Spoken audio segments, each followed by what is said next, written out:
over the break we were doing, this is the Russian for your cup, Russian translation. And if you look at any of your foreign languages, what they will do is the same thing. They will say moja česka, which means adverb verb, or they do delja česka, adverb verb. See now, in 1917, the Russian Stalin went to Rothschild to borrow money and put Russia into bankruptcy to fight the Bolshevik Revolution. Under international bankruptcy, you had 70 years and you get 1987 plus 90 days and 45 days of trust, and you get 1988.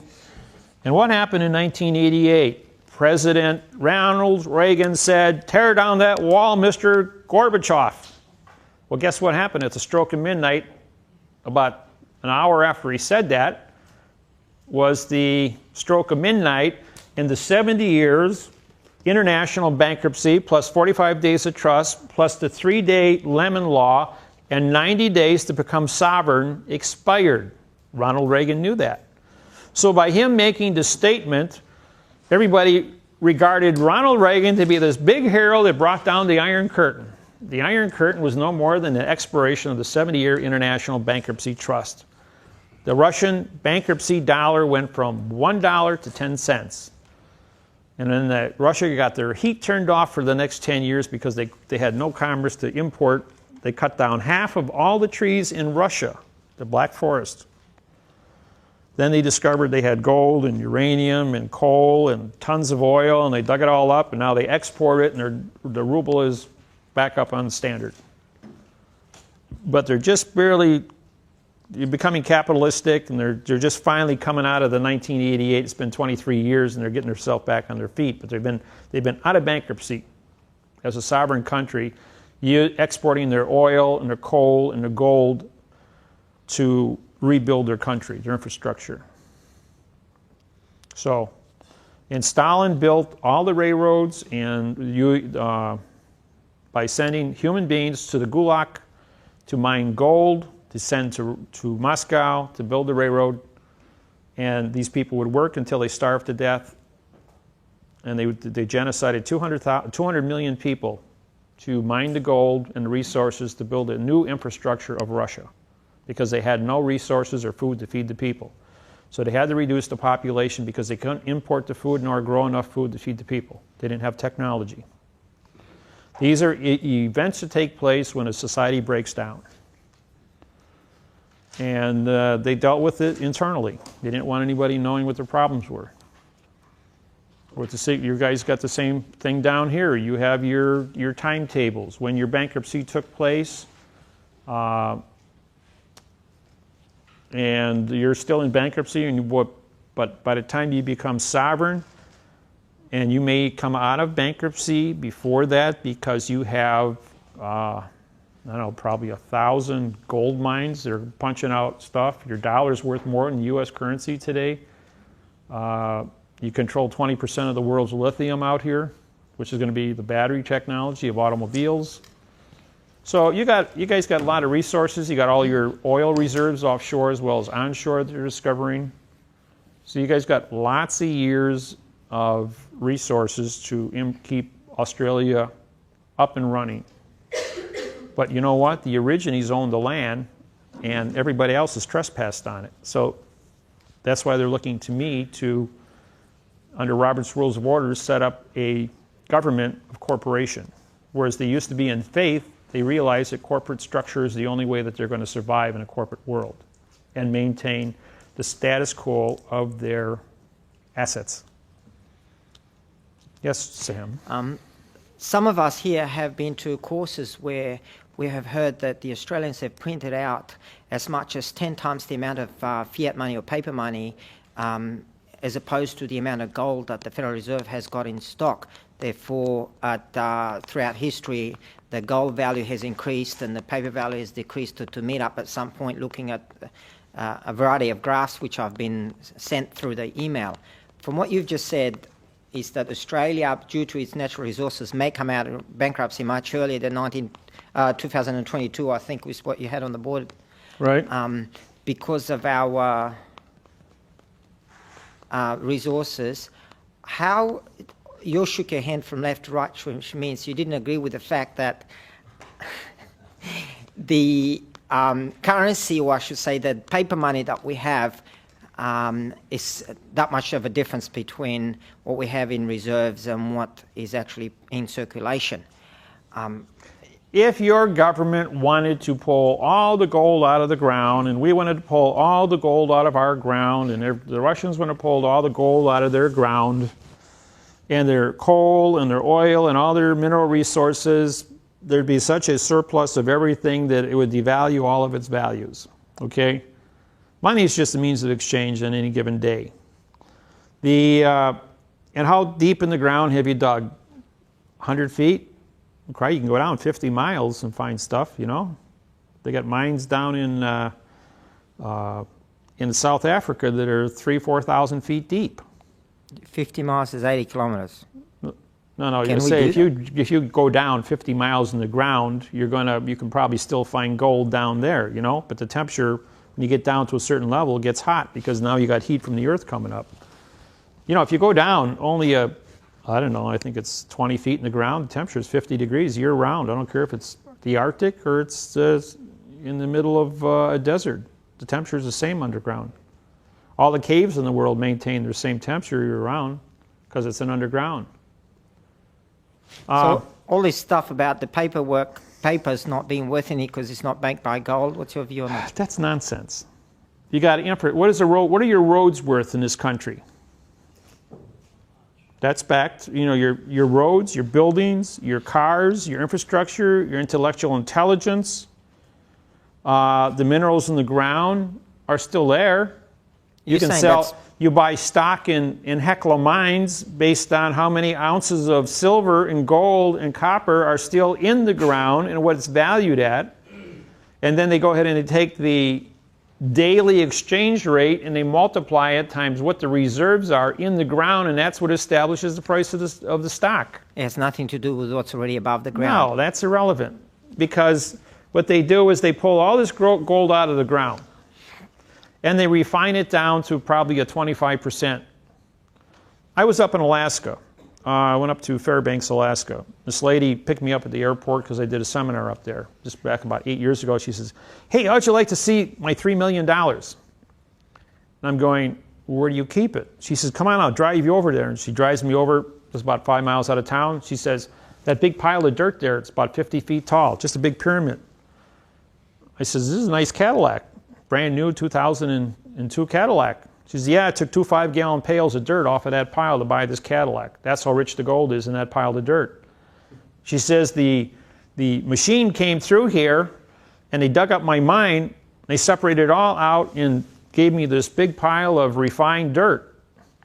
And every time I need money, I just go there and shovel up another 5-gallon pail and take it down to the assay office, and they give me so much cash, and I pay taxes on whatever gold I shovel up and break out. As long as it's in that refined state, it's tax-free.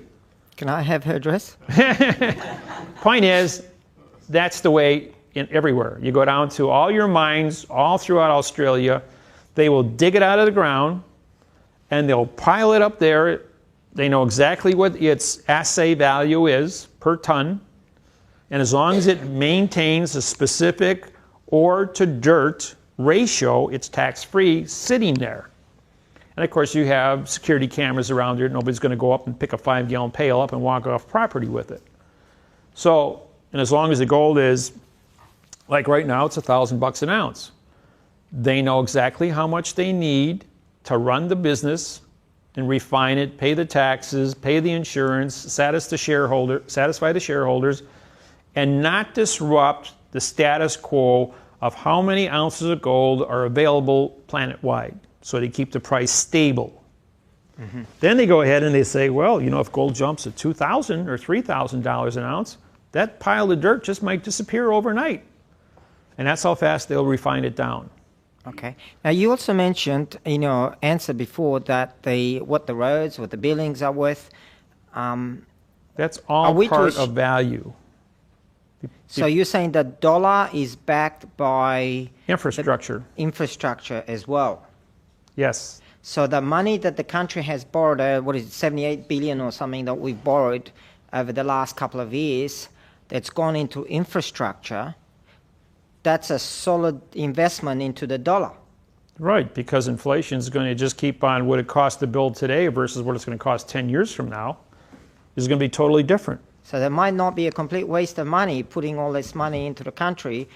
If you put in the road's going to go ahead and put up factories along the road and get the commerce to and from. It's going to generate taxes. It's going to generate jobs. It's going to create a chain reaction of events. You know, when I was 20 years old, I worked for $100 a week. I supported my wife and my child in an apartment, but I couldn't really live on $100 a week, so I had to go out and get a second job. I drove cab when I was 20 years old. And I figured I was never going to get rich using my back, so I had to go to school and get an education. And I started college when I was 21 years old, and I stayed in college until 1987, 17 years. And then this program, I started in 1980. When I went to school full time, I still did my law studies. And I worked third shift nights. I worked third shift nights so I could go to school full-time days. I was a college professor for 3 years, 1977, 78, and 79.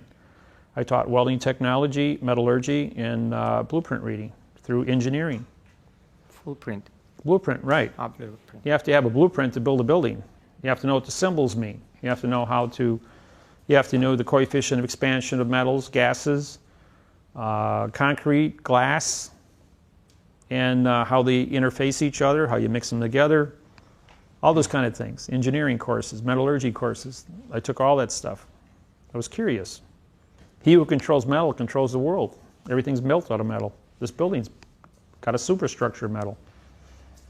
There are many who believe that borrowing all this money from the world banks only helps to keep us enslaved to external powers. What external power?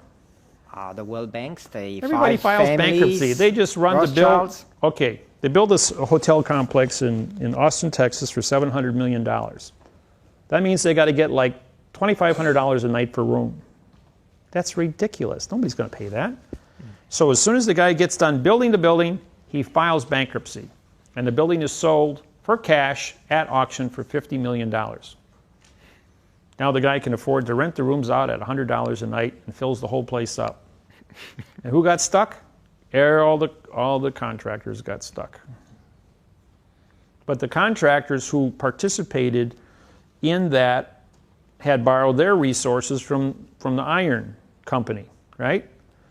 And so the contractors then had to file bankruptcy because they couldn't pay back the iron, the guy who produced the iron that they built into the structure in the first place. So everybody took a little piece of this bankruptcy going all the way back to the resources when they dug the ore out of the ground.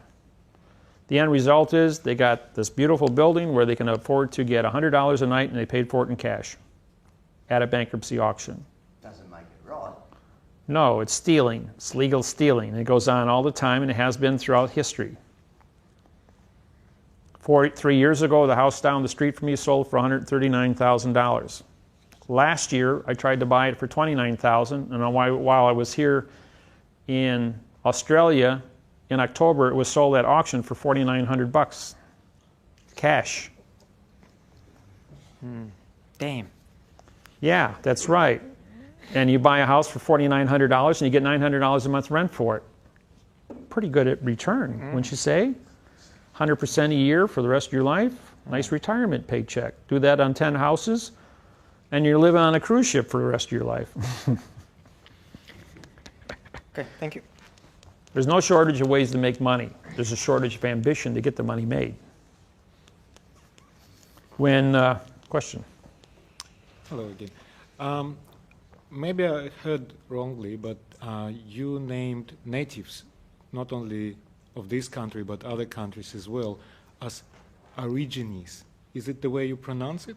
Because you didn't say AB means no. Aborigine means no origine. Therefore, I dropped the negative condition of state when I told the Aborigines back in June last year that your name is not an Aborigine, you're an Origine. Stop calling yourself a no original person. Well, 3,400 Aborigine tribes immediately adapted the word Origine and said, we're no longer Aborigines. The American Indian was the same way.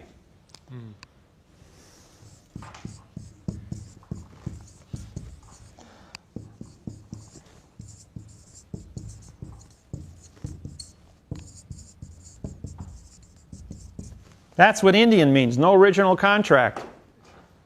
That's because they wrote everything in hieroglyphics. They didn't have written contracts. So they called them Indians. And they went out and they killed the Indians because they didn't have contracts and stole the land, which is alien, invaded their territory.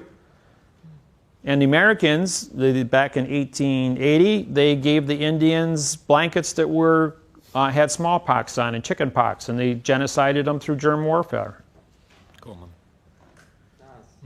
Yeah, and the same thing happened. The whaler guys came in with chickenpox and measles and mumps and typhus and whooping cough and took out 98% of the Hawaiians, the Maoris, and the Aborigines here in Australia. That happened in the Philippine Islands and Fiji and every place else. The whole South Pacific was not immune to the germs of Europe. When it shows up here, destroyed everybody. Thank you. Maybe I heard things incorrectly, or maybe I'm making assumptions. A couple of things that you've said over the last 2 days don't sort of sit right with me. One of them is my understanding of Rothschilds and the tremendous wealth that he has, and the inequity in the world, the numbers of people who starve and die every day. 1.5 billion people starve, are going hungry every day and are illiterate. And the other thing also was in terms of those people who were trying to sue the American government for wrongful death, I guess, in the 9/11. And in both those instances, in the first instance, you mentioned that you have gone to Rothschilds and said to him, this is the way we're going to structure things in terms of the language, and you're going to be more wealthy than you have been if you follow this, and also put the situation with those other people, the wrongful death. I would have thought that that's inequity in both instances, and the not allowing those people the wrongful death when it was actually the government that instigated that whole process. Correct. I have a problem with that. Okay. The syntax is going to disrupt a whole lot of industries. It is going to make a whole lot of changes. There is going to be a lot of unfairness as this thing works its way through the system. People who don't know will become harvested. People that do know will be doing the harvesting. And the information is made public to everyone equally. The intelligence of a person that has a 200 IQ will more than likely harvest the person that has a 100 IQ. And they can't defend themselves because they don't have the technology to defend themselves, both in the form of contract nor tools. And this is the strong always conquer the weak. That's the life of nature. It's how nature weeds out the weak, just like in the animal kingdom. And the humans are no different. The word human means monster. It means to feed upon its own kind. They're cannibals. And the technology in syntax is the only way you're going to get fairness. And where I am being fair to one person, the other 3,800 people who hired attorneys that lied to their clients, that knew that syntax was a lie, all got swept up in the same trap. But did any of those attorneys who knew how to read and write stop and fix it and correct their their clients? Did their clients sue to be corrected? No, not one single one of them came forward to do it the correct way. They had copy. Martino's case was not Martino, but Mariana's case was public record. But because they didn't understand syntax, they didn't have the knowledge, because they hadn't been to a seminar, to use it in the first place. So it isn't that it's unfair. People don't know they don't know. And when you don't know what you don't know, you find out what you do not know. And then you study until you get to a position where you know what you know, so you can go out there and stop and correct it. And the only thing I can do is teach seminars like this here, make videotapes, put stuff up on the internet so that the world can study. Everybody has a different learning curve. You know, 50 years ago, we didn't have television, which brings all this information. And even the information that we got from television was censored. Today, you got internet. That is totally uncensored. Look at the difference of thousands of millions of programs you can look at on the internet for getting information. And there's a lot of things you don't agree with on the internet, but that's your choice to turn it off. It's the other people's choice to turn it on and study it. And you know what? Your country censors what comes through on the internet, because I can't even get my own emails here. I can get some of my emails, but not all my emails, because they censor information that comes into your country. I go into a hotel, I got 10 sports channels and 1 news channel, and I know damn well that's not reality. How many of you have seen actual footage of the 9/11 buildings collapsing and what happened there? Anybody want to see them? I got them on my laptop. I'll turn it on. You guys can watch it. This is classified footage, shot by military helicopters that circled the buildings as they were falling down, if you want. It's only a couple-minute presentation of pictures. Is that on those DVDs outside? No. I have several different versions shot by several different individuals.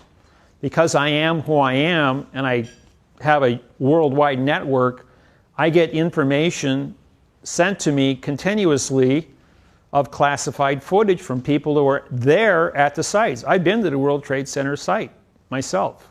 Went to New York, and I personally looked at it and seen, the buildings around there and everything that happened.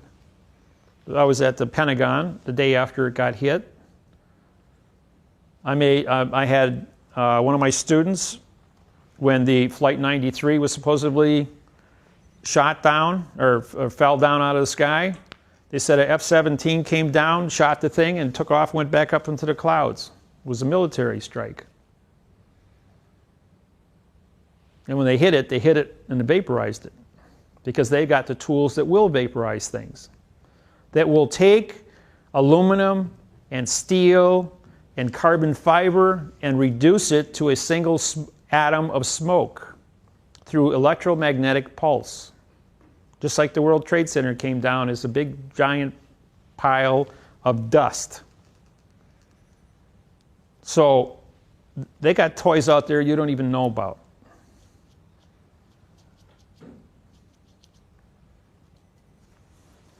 Enough said about that. On the situation with the World Trade Center, I'll have to agree to disagree. I still can't see any validity in not letting those people, they're suffering just because they didn't know. And I still haven't had any clarification on Rothschild. Oh, okay, Rothschild. When I met Rothschild, I said, "Are you really worth that much money?" He says, "Well, I'm responsible for management." He says, "But I only got a couple of $1 million of my own money." I says, "Well, does all that money improve your life?" He says, "Well, these are the clothes I wore today. I have a meal, I eat breakfast, lunch, and dinner. I sleep in a bed at night." He says, "Whether I've got $1 million in the bank or I've got $1 trillion in the bank, it doesn't change my day-to-day living. I can't touch the money because it's all committed through contracts. It's being used. It isn't where you have a big pile of money that would fill this room to the top. How fast can you spend things? People don't even realize what $1 billion is. You know how big a semi-trailer is? If you filled it for $100 bills, that would be $1 billion. What are you going to do, carry around 40 tons of paper? It's not realistic. Look at Bill Gates, the Google brothers, or Warren Buffett. 40 to 60 billion dollars each one of these guys are worth. And they give it away. Doesn't make them any better. They even eat at McDonald's. They don't care. It's just a bunch of numbers you put out here, and they still work every day, same as anybody else. They probably work harder than any of you do for your paycheck every day. Doesn't change a darn thing.